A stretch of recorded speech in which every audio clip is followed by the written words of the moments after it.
If your kid has ADHD and music isn't part of your plan, you're not just missing out, you might be skipping the simplest and easiest, most powerful brain hack right under your nose. You know, the kind that could really calm that chaos in just like seconds, or turn those meltdowns into moments of connection and really help your child finally focus without needing another pill, another appointment, or a battle.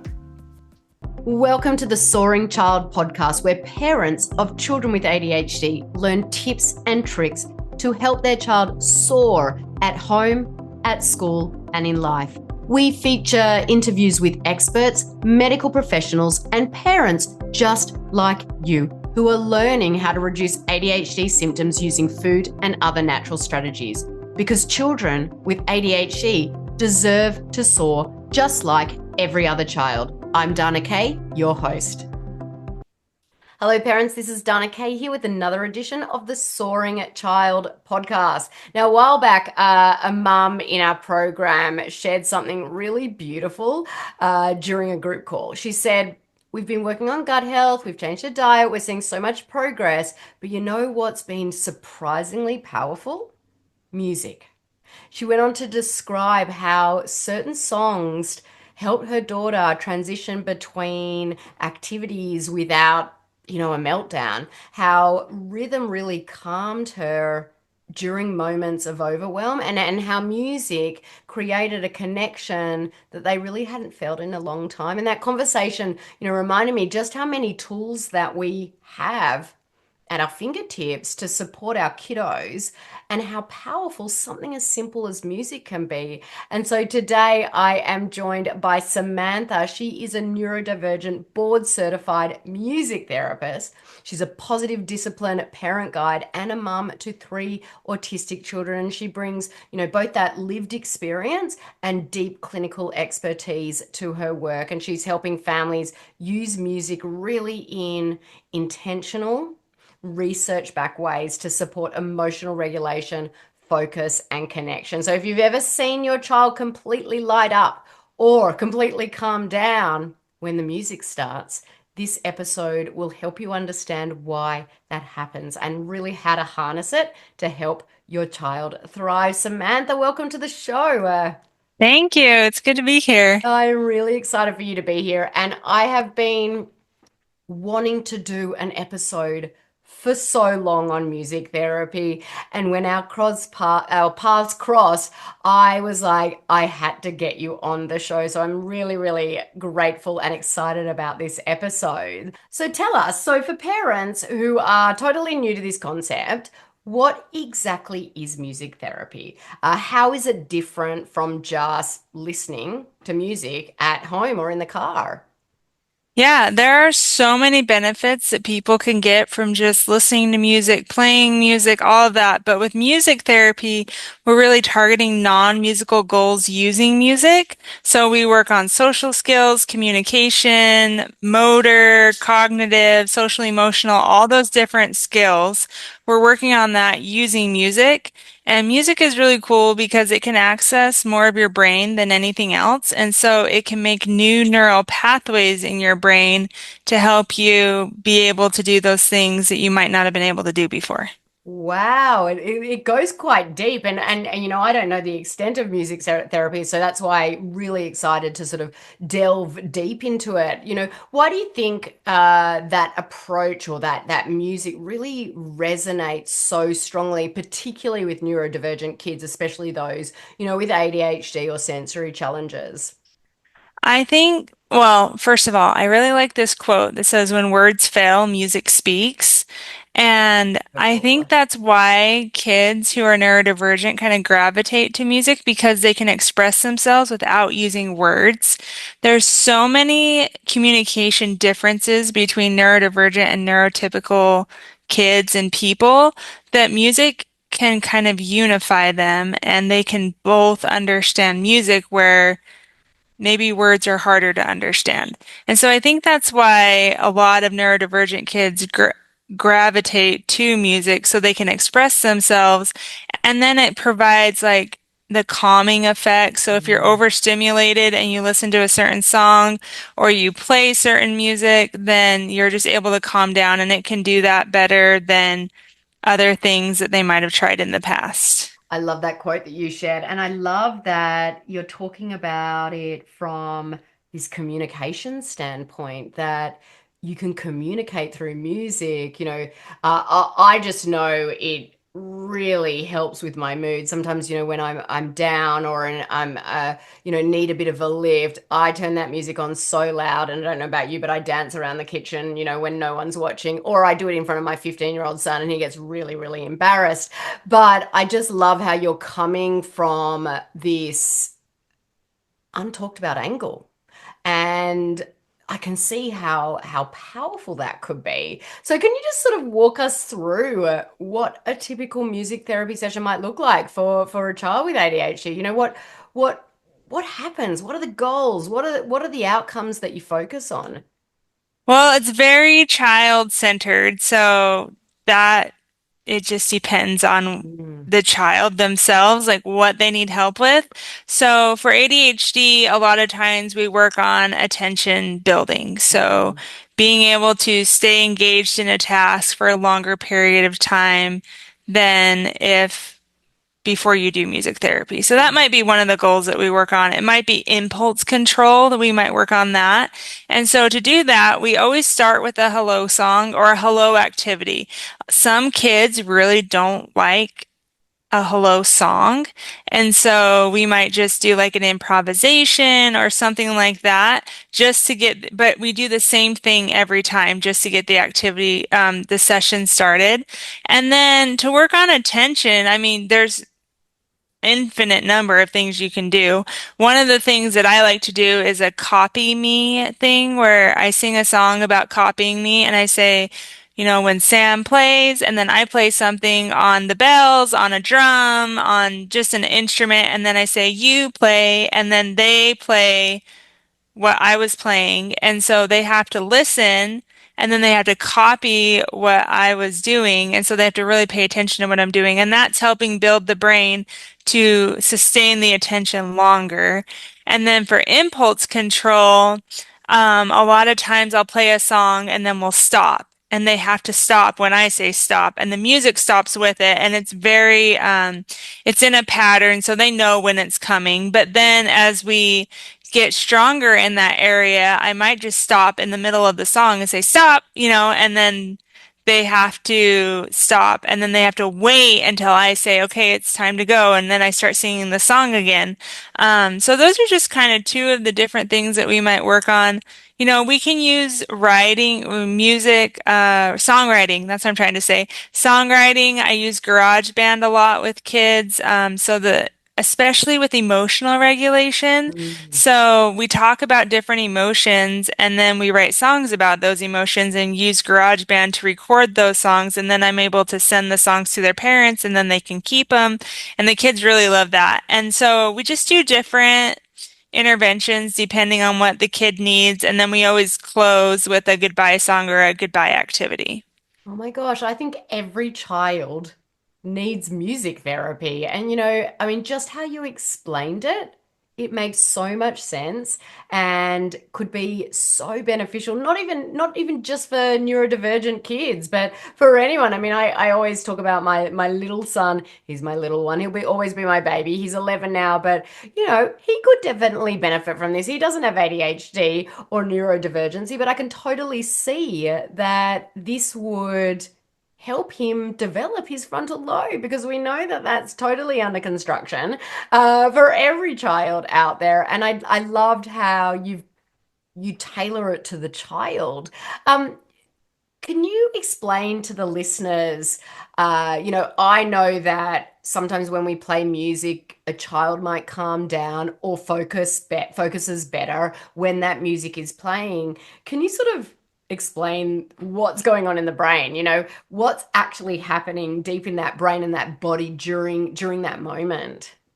Yeah, so rhythm is really interesting because, like in neurologic music therapy, if you have the right rhythm and the right beat for something, let's say someone had a stroke or they just something that their brain was hurt. Mm. And so it's really interesting because they'll go to physical therapy and they'll like shuffle walk, Hmm. and then you bring in the music and you put on a metronome and they're able to walk like they normally could.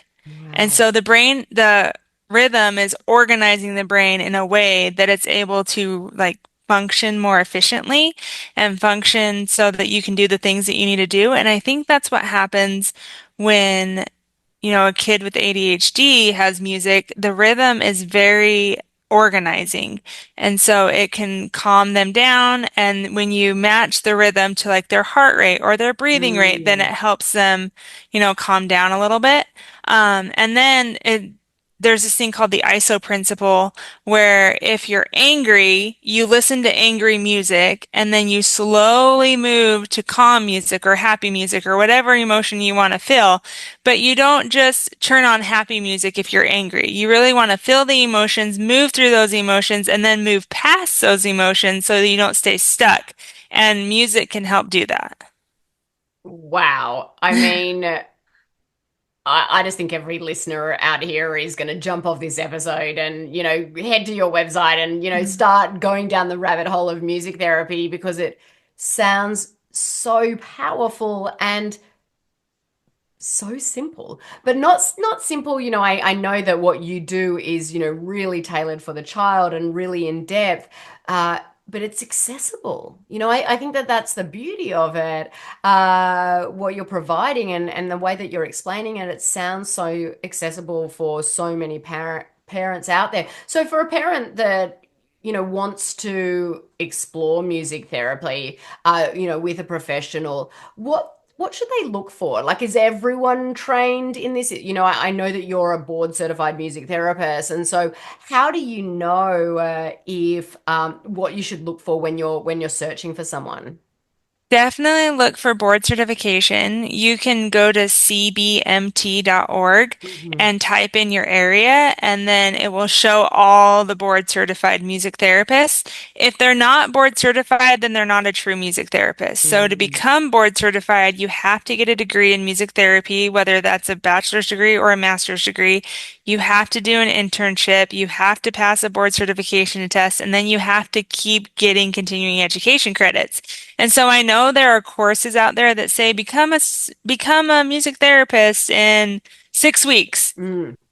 That's not a thing. Like you can't do that. Yeah. And so I would just say go to cbmt.org, look up your area and see who is board certified in your area. That way you know you're getting a quality music therapist who actually has done the work to be a quality music therapist. Yeah, no, definitely. It sounds like you need the proper credentials when looking for a music therapist because, there's so much noise out there in these days. Like, we've got, I mean, I was scrolling on Instagram today and I actually jumped on and did an Instagram live on it because, you see this supplement for ADHD, it's going to fix and cure your ADHD. And it's some influencer that's just promoting some supplement that, and claiming all these things. And so you really want to make sure that you're working with someone who knows what they're doing. And by the sounds of it, Samantha, like you're legit. And but do you work just locally or do you work online? It depends what state you live in. So in Mm. Idaho does not have licensure, but other states like Oregon does have licensure. So I can't work with Oregon clients. But if you live in a state that doesn't have licensure, then I could work with you. So I can do telehealth. I typically just do in-person sessions.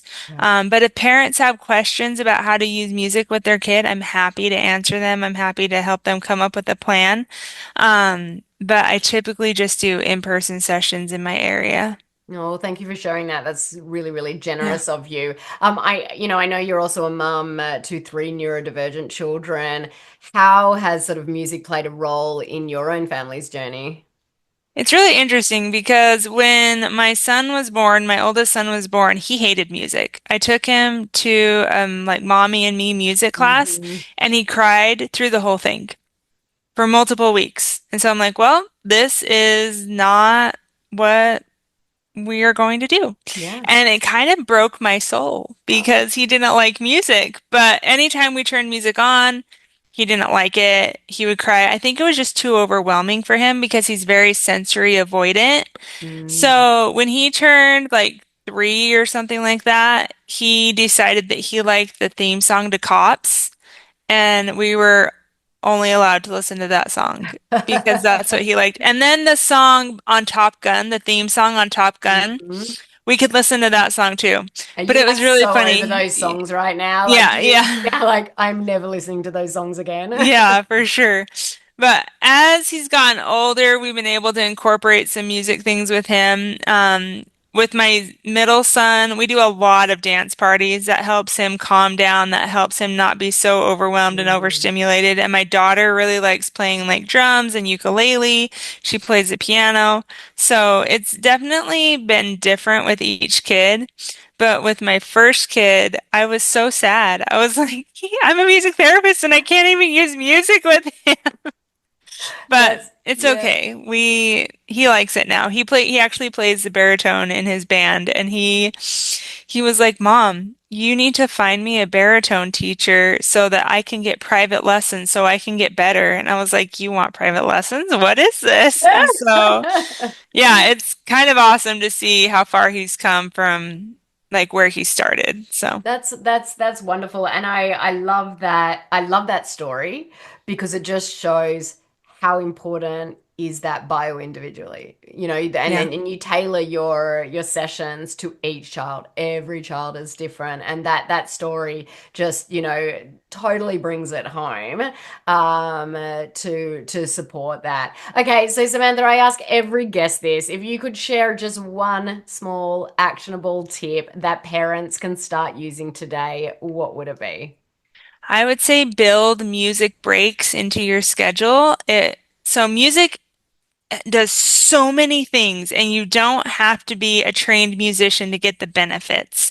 So if you just once a day had a dance party, listened to music, improvised on the piano or guitar or whatever instrument you have, or wrote a song, and I'm not talking like write a song like there's this thing called Mad Lib songs that you can Mm, just Google, and you Google it and it comes up with a template where it has a song, but it has words cut out like Mad Libs do. yes. And you can do it in a fun way where you go with your kid and you say, okay, give me a noun, give me an adjective, give me a verb. And they have no idea what the song's about, but you're just making up a song based on what they say. Or you could do it more seriously where you say, okay, this is what the song's about. What word could go in this spot to fit into the song? And that's just a fun way to connect with your kids. And or you can do it yourself. And it just reduces the stress in your life so that you're not constantly overwhelmed. But you want to do it before you're like having a meltdown. You just Hmm. do it during the day when you're not like super stressed out, and that way you don't get to that point of having a meltdown. So just pick like a simple thing, like sit and listen to a song, have a dance party. You don't have to be a musician to get the benefits from it.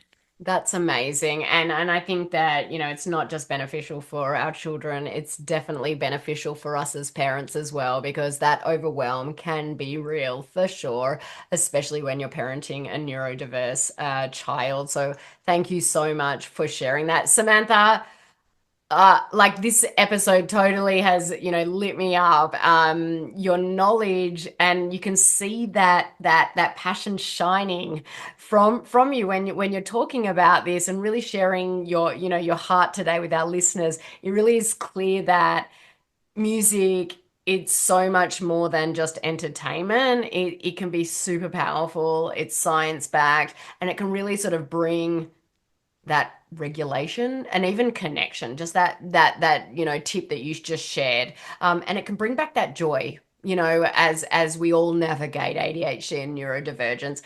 Samantha, please tell listeners where they can find and follow you online.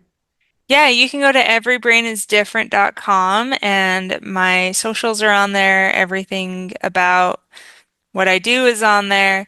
And then I'm most active on Instagram if you want to follow me there. I have a podcast, Every Brain is Different. So, yeah.